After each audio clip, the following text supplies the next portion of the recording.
صاحب بڑی بڑی باتیں کرتے ہیں لیکن جتنا اپنے آپ کو اونچا دکھاتے ہیں اتنی تفصیلی بات وزیر اعلیٰ صاحب پہ خرم بھائی نے کرنی ہے. وزیر اعلیٰ ہاؤس میں ایک فیاض جتوئی نام کا DMG افسر بیٹھا ہے, وہ بھی پاکستان ایڈمنسٹریٹو سروس کا افسر ہے. فیاض جتوئی 5ویں پوسٹنگ ہے اس کی CM ہاؤس میں, چپکا ہوا ہے CM ہاؤس کے اندر. اور جتنی ٹیکنیکل کرپشن مراد علی شاہ صاحب کرواتے ہیں اس کا ذمہ دار فیاض جتوئی ہے.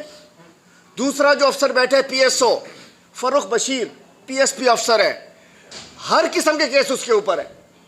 وہ ایکٹنگ IG ہے یہاں کا, وہ ایکٹنگ ہوم منسٹر ہے. IG بیچارہ تو بے اختیار ہے, وہ ڈائریکٹ حوالدار ہے.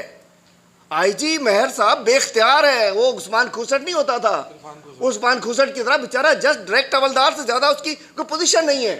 فروخ بشیر, اس کے اوپر ہر قسم کے کیس ہیں, ہر قسم کے کیس ہیں. ایسے لوگوں کو وزیر اعلیٰ نے پرائرٹی کے اوپر اپنے دفتر میں بٹھایا ہوا ہے. اس کے علاوہ میں بات نہیں کرنا چاہتا ہوں, تفصیل بتاؤں گا وزیر اعلیٰ صاحب کے جو خاندان کے لوگ انہوں نے اپنے کس انداز میں آفاق حیدر شاہ سے لے کے اور پوری لمبی لسٹ ہے رشتہ داروں کی, ان کے اوپر اگر مطلب میں ذات میں جاتا نہیں ہوں, دل تو کرتا ہے وہ تفصیل بتاؤں. ایک ٹبر کا ٹبر جو ہے مختلف اسکینڈلز کے اندر گھرا ہوا ہے. یہ ہے وزیر اعلیٰ صاحب اپنی ناک کے نیچے, اور انشاءاللہ ان کے جو خاندان کے افسران ہیں 22 گریڈ سے لے کے 17 گریڈ تک میجورٹی بہنوئیوں کے اس کے اندر, ان کے اوپر ایک پریس کانفرنس انشاءاللہ ڈاکومنٹ کے ساتھ کریں گے کہ انہوں نے اس سندھ کو اپنے خاندان کی جاگیر سمجھ لیا ہے. مطلب پورا ٹبر لوٹ رہا ہے, پورے رشتہ دار باقی ایماندار بنے ہوئے ہیں. ٹیکنیکلی اگر بات کرو, ایک بات کرتا ہوں, مراد علی شاہ ایماندار ہے بقول ان کی نظر میں. اپنے ذاتی محفلوں میں کیا کہتے ہیں, میں ایماندار فریال تالپور بے ایمان, میں ایماندار ناصر شاہ بے ایمان, میں ایماندار نادر مکسی بے ایمان, میں مراد علی شاہ ایماندار اور عبید شاہ بے ایمان, مراد علی شاہ ایماندار, جتنے بھی ان کے اور امتیاز شیخ بے ایمان. مطلب مراد علی شاہ سے زیادہ میں ایماندار, مراد علی شاہ ایماندار, حضرت پیچو بے ایمان. مطلب ایک ہی لگتا ہے کہ سندھ میں ایک ہی بندہ تھا جس کو وزیر اعلیٰ میں سمجھتا ہوں کرپٹ ترین وزیر اعلیٰ, جس نے جیسی یہ بتاتے ہیں کہ جس نے پورے 13 سال کے اندر خزانے کی کنجی سندھ کا جو ہزاروں ارب روپے کا خزانہ لوٹا گیا, مراد علی شاہ اور اس کے خاندان نے مل کر لوٹا. آج بھی بیوروکریسی میں ایک بڑا بیوروکریٹ پورے سندھ کی بیوروکریسی چلا رہا ہوتا ہے. ٹرانسفر پوسٹنگ اس سے ڈیل کر کے ہو رہی ہوتی ہے. اس کا ایجنٹ, اس بیوروکریٹ کا ایجنٹ CM ہاؤس کے اندر موجود ہے فیاض جتوئی کی صورت میں, اس کا ایجنٹ CM ہاؤس میں موجود ہے فروخ بشیر کی صورت میں, جہاں پیسوں پہ ٹرانسفر پوسٹنگ ہو رہی ہوتی ہیں. تو انشاءاللہ یہ جو قانون لاگو ہو رہا ہے, سندھ کے عوام کو خوشخبری دیتا ہوں کہ یہ جگہ کرپٹ کام ہو رہا ہے, یہ بے ایمان جو افسران ہیں, اچھے افسران کو آگے لایا جائے گا, ایماندار افسران کو آگے لایا جائے گا. آپ دیکھیے اس صوبے سے AD خواجہ جیسے افسر کو جب دھکے مار کے نکالا جاتا ہو تو کیا ایک بہت بڑی مثال ہے. AD خواجہ اس جیسے افسر کو سندھ حکومت جب دھکے دے کر نکالے اور اس کی جگہ یہ ڈائریکٹ حوالدار ٹائپ اور وہ جمالی ٹائپ افسروں کو لگائے, تو میں سمجھتا ہوں لوگوں کو سمجھ جانا چاہیے. آج بھی صورتحال یہ ہے کہ 5 کروڑ یہ جو پینشن ایشو کے اندر, پینشن کیس میں جو ذمہ دار تھا ٹریجری کا افسر, اس کو جس نے یہ 2.5 ارب روپے کی پینشن میں جو چوری کی ہے, اس کو جامشوروں کا ڈسٹرکٹ جامشوروں کا اس کو وہ لگا دیا گیا, کیا کہنا چاہیے اس کو, اکاؤنٹس افسر لگا دیا گیا, ڈسٹرکٹ اکاؤنٹ افسر.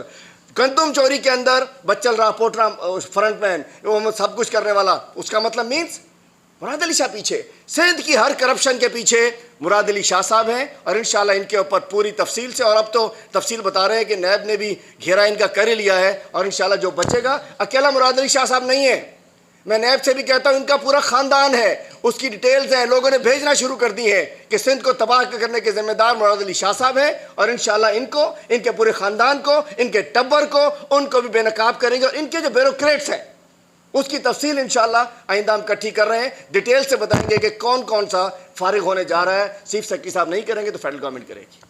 ترقی کے لیے بڑی ضروری تھی کہ آج 1973 میں جو END reforms, efficiency and discipline reforms ہوئی تھیں, یا جو ایکٹ بنا تھا, جو قانون بنا تھا, اس کے بعد 1973 سے وہ وہیں کھڑا تھا. اور میں سمجھتا ہوں کہ سسٹم میں جو کرپشن سرایت کر گئی, ہمارے نظام کو جو تباہ کیا, اس کے پیچھے یہ کرپٹ بیوروکریسی تھی. میں دوبارہ کہنا چاہوں گا کرپٹ سب نہیں, اچھے لوگ بیچارے ہمیشہ بیک بینچز پہ ہوتے تھے. وہ لوگ جو ایمانداری سے اپنی نوکری کرنا چاہتے تھے, جو ریاست کے ملازم ہوتے تھے, وہ بیچارے اس, اور خاص طور پہ 10-15 سال کے اندر سندھ میں تو 13 سال سے جس نے ریاست کے نمائندے کے طور پہ, حکومت کے نمائندے کے طور پہ, ملک کے نمائندے کے طور پہ جو جس افسر نے کام کرنا چاہا اس کو اٹھا کے باہر پھینک دیا گیا, اور اپنے کمداروں کو, اپنے غلاموں کو, اپنے تابع داروں کو اور من پسند لوگوں کو پوسٹنگز دی گئیں, اچھی اچھی پوسٹنگز دی گئیں. میں کہنا چاہتا ہوں یہی نظام پنجاب میں رہا, اور سندھ میں تو اس میں تباہی اور بربادی کر دی گئی. ہم سمجھ سکتے ہیں کہ اگر میں سمجھتا ہوں, میں اس نظام میں رہا ہوں کہ جب تک کسی وزیر صاحب کو اس کے سیکرٹری صاحب اگر اس کو ہاتھ روکنا چاہیں گے تو اس کے روک سکتے ہیں. کوئی وزیر اعلیٰ صاحب کے ان کے سیکرٹری صاحب جو ان کے پرنسپل سیکرٹری ہیں, جو چیف سیکرٹری صاحب ہیں, اگر چونکہ فائلیں ہر پیج سے, ہر ٹیبل سے گزرتی ہے, فائل پیچھے سے کہیں نہیں آتی, اگر یہ افسران اپنے نوٹس اپنے دل سے, اپنی ایمانداری سے اپنے نوٹس لکھنے لگیں تو میں نہیں سمجھتا کہ کسی وزیر کی, کسی وزیر اعلیٰ کی, کسی وزیر اعظم کی, کسی وفاقی وزیر کی, کسی گورنر کی یہ ہمت ہو سکتی ہے کہ اگر کسی نے نشاندہی کر دی افسر نے کہ یہ غلط کام ہے تو اس کے اوپر اگر کوئی سائن کرے گا, اپنا نوٹ لکھے گا, تو اس کو اس نوٹ کو کینسل کر کے آگے جانا پڑے گا, اور وہ نہیں کر سکے گا. لیکن معذرت کے ساتھ میں کہنا چاہتا ہوں کہ آج ہمارا اگر سسٹم تباہ ہوا ہے, ٹھیک ہے سیاستدان کرپٹ ہے, یہ بات چلتی رہتی ہے, مان لیا, لیکن اس کرپشن کے پیچھے جو ساری ہاتھ ہوتا ہے وہ اس کرپٹ بیوروکریسی کا ہوتا ہے, اور اس کو آج تک کسی نے سیدھا کرنے کی کوشش نہیں کی. اب میں تقریر کی گئی اور اس کے اندر 2 روز پہلے ہم نے ایک پریس کانفرنس کی تھی, اس کے رات میں کل ان کے صوبائی سربراہ نے JUI کے دھمکانے کی کوشش کی کہ اگر مولانا صاحب کو بے نقاب کرے گا, ان کی جائیدادوں کے بارے میں کوئی سوال کرے گا تو اس کو ان کے ابابیل ان کا پیچھا کریں گے. تو میں بتانا چاہتا ہوں کہ 2 روز قبل اس جلسے میں جو جھوٹ بولے گئے, جو الزام لگائے گئے, جو باتیں کی گئیں, اس کے اوپر میں صرف یہی کہہ سکتا ہوں کہ لعنت اللہ علی الکاذبین. جھوٹ بولے گئے, اس نے یہاں سے فنڈ لے لیا, اس نے یہاں سے لے لیا. ارے بھائی, اسرائیل کون قبول کر رہا تھا؟ کس نے اسرائیل سے فنڈ لے لیا؟ آپ تو جھوٹے ہیں. اور میں کہنا چاہتا ہوں جو لوگ حلوے پہ پلتے ہیں اور ڈیزل پہ چلتے ہیں وہ مقابلہ کریں گے عمران خان کا. وہ لوگ جو حلوے پہ پلتے ہیں, ڈیزل پہ چلتے ہیں, بھائی وہ مقابلہ کریں گے. میں کہنا چاہتا ہوں کہ جس جو اور زبان, ایک بڑا نام تھا شاہ احمد نورانی صاحب کا, بڑا نام تھا, ایک بہت بڑے عالم تھے, ان کے ناخلف اولاد آج پخ کا کردار ادا کر رہی ہے. پخ پتہ ہے آپ لوگوں کو؟ پخ نہیں پتہ؟ وہ گدا گاڑی میں نہیں, ساتھ ایک چل رہا ہوتا ہے, ایسے ہی خام کا بندہ ہوتا ہے, وہ سمجھتا ہے وزن میرے اوپر ہے, وزن ہوتا ہی نہیں اس کے اوپر. وہ پخ جو ہے, میں کہنا چاہتا ہوں آج مولانا نورانی کی روح جو ہے وہ پریشان ہوگی کہ میرا بیٹا آج پخ بنا ہوا ہے. تو میں کہنا چاہتا ہوں کہ سندھ کے عوام کسی طریقے سے مذہبی منافرت پھیلانے کی اجازت ہم نہیں دیں گے. پورے پاکستان میں جس انداز سے مولانا صاحب نے ڈھونگ رچایا ہوا ہے, بڑی ڈیٹس دے دی انہوں نے, اس تاریخ کو یہ ہوگا, اس کو یہ ہوگا, اس کو یہ ہوگا, اس کو یہ ہوگا. 27 فروری تک کی تو ڈیٹ دے دی. انہوں نے کہا تھا 31 جنوری کے بعد ہم چلے جائیں گے, استعفیٰ لے لیں گے. تو مجھے لگتا ہے کہ 27 فروری تک کی انہوں نے ڈیٹ دی. جو اسلام آباد دھرنے کی ڈیٹ ہے وہ شاید 31 فروری ہوگی. مجھے لگتا ہے اسلام آباد دھرنے کی ڈیٹ 31 فروری ہوگی, جو کبھی نہیں آئے گی. ہم کہتے ہیں مولانا صاحب آ جائیں. میں کہنا چاہتا ہوں جس انداز سے انہوں نے گندی زبان استعمال کی ہے کراچی کے جلسے میں, اس زبان کو ہم استعمال نہیں کرنے دیں گے. اور ہم چاہتے ہیں کہ جھوٹ پہ, اس دروغ گوئی پہ, اس کے اوپر اپنے اوپر پابندی کریں. نہیں تو جس انداز سے اپنے گاؤں میں, اپنے شہر میں DI خان سے گنڈا پور نے, وہ ڈنڈا پور ہو گیا ہے, اسی طریقے سے پورے پاکستان میں آپ کو دیں گے. اب آتا ہوں کہ روٹیشن پالیسی تھی, امپلیمنٹ نہیں ہو رہا تھا کہ کوئی بھی افسر جو ہے 10 سال سے زیادہ ایک صوبے میں نہیں رہے گا. 10 سال سے زیادہ ایک صوبے میں نہیں رہے گا. اب صورتحال یہ ہے کہ جو 10 سال سے زیادہ لوگ یہاں رہے, جنہوں نے گھر بنا لیا ہے, جنہوں نے یہاں اپنا ٹھکانہ بنا لیا ہے, ان کو صوبے سے جانا پڑے گا. جو 10 سال سے زیادہ کسی صوبے میں رہا ہوگا اور اس نے فیڈرل گورنمنٹ یا ہارڈ ایریا میں نوکری نہیں کی ہوگی, اس کو پروموشن اس کی کس گریڈ میں نہیں ہوگی. یہاں 20 گریڈ کے پتہ نہیں کتنے لوگ ہیں جو 13 سال سے پیپلز پارٹی کے پاس جو آ گئے وہ ایلفی سے چپک چکے ہیں. ان کو کرپشن کے میجک اسٹون نے پکڑ لیا ہے, ان کو کرپشن کی ایلفی نے پکڑ لیا ہے, اور وہ اپنی کرسیوں پر بیٹھے ہوئے ہیں, ایک سیٹ سے دوسری, دوسری سے تیسری, تیسری سے چوتھی, جہاں جہاں ڈیل بنتی رہتی ہے یہ افسران پوسٹ ہوتے رہتے ہیں. میں کہنا چاہتا ہوں اس کے تحت بھی روٹیشن پالیسی کا انشاءاللہ اسی مہینے سے لاگو کر دی جائے گی, اور اس کے تحت سندھ کے عوام کو مبارکباد دیتا ہوں کہ وہ کرپٹ مافیا, میں دوبارہ کہوں گا کرپٹ اونلی, ایماندار افسران کو انشاءاللہ موقع ملے گا سرو کرنے کا.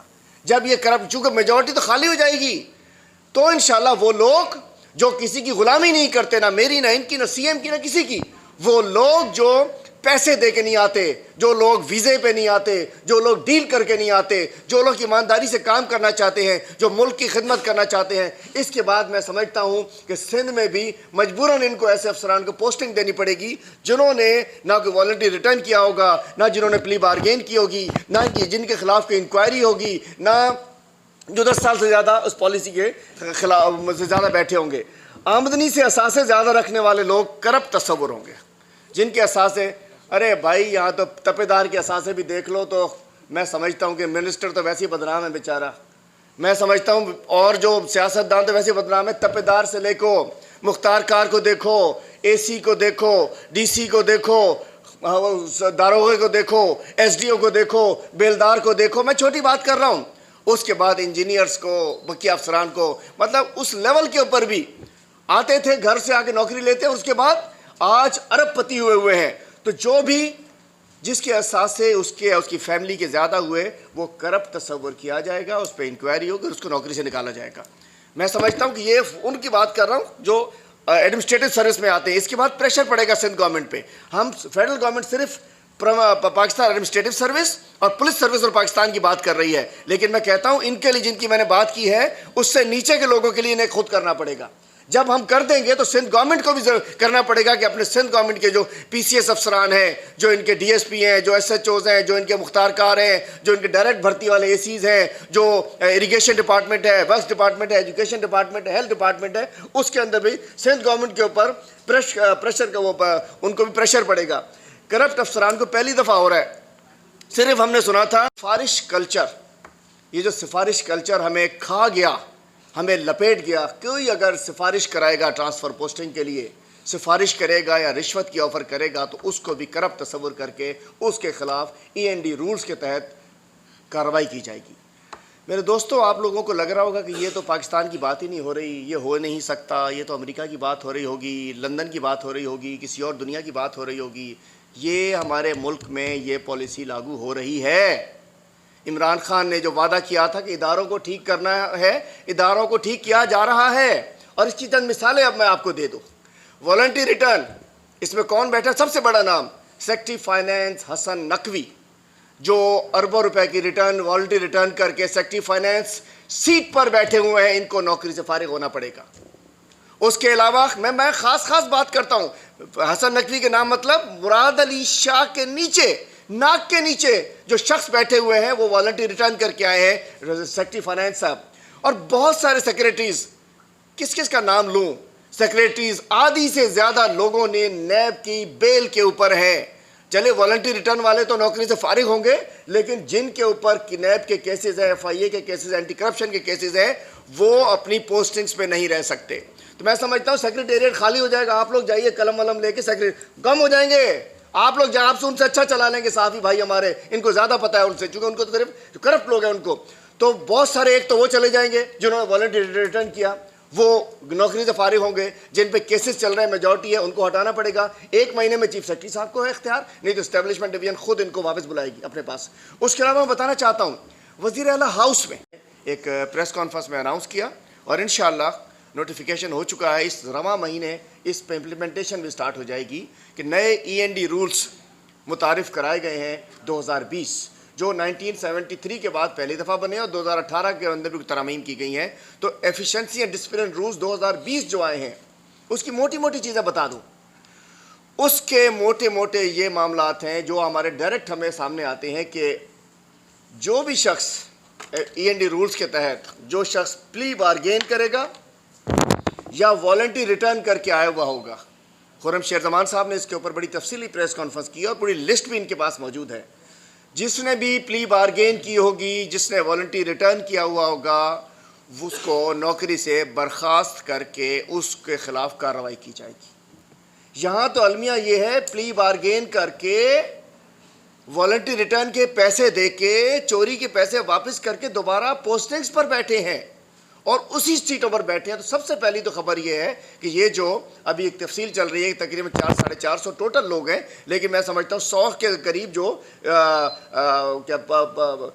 پی اے ایس کے اور پی ایس پی کے افسران جو ہیں, پاکستان ایڈمنسٹریٹو سروس اور Pakistan police service of Pakistan کے, اس کے قریب تقریباً میں سمجھتا ہوں 100 کے قریب افسران ہیں جو کہ پلی بارگین جنہوں نے کیا, جنہوں نے والنٹری ریٹرن کیا ہے. میں کہنا چاہتا ہوں کچھ عرصے بعد دیکھیے گا سندھ کے یہ بڑے بڑے نام, بڑے بڑے سیکٹریز, بڑے بڑے ڈی سیز جو بڑے اس وقت مراحت یافتہ بیٹھے ہیں, یہ سب آپ کو نوکری سے برخاست ہوتے ہوئے نظر آئیں گے. پہلی دفعہ ہو رہا ہے, یہ پہلی دفعہ ہونے جا رہا ہے کہ جس نے والنٹری ریٹرن کیا ہے کہ بھئی میں نے چوری کی, مجھ سے واپس لے لو, میری جان چھوڑ دو.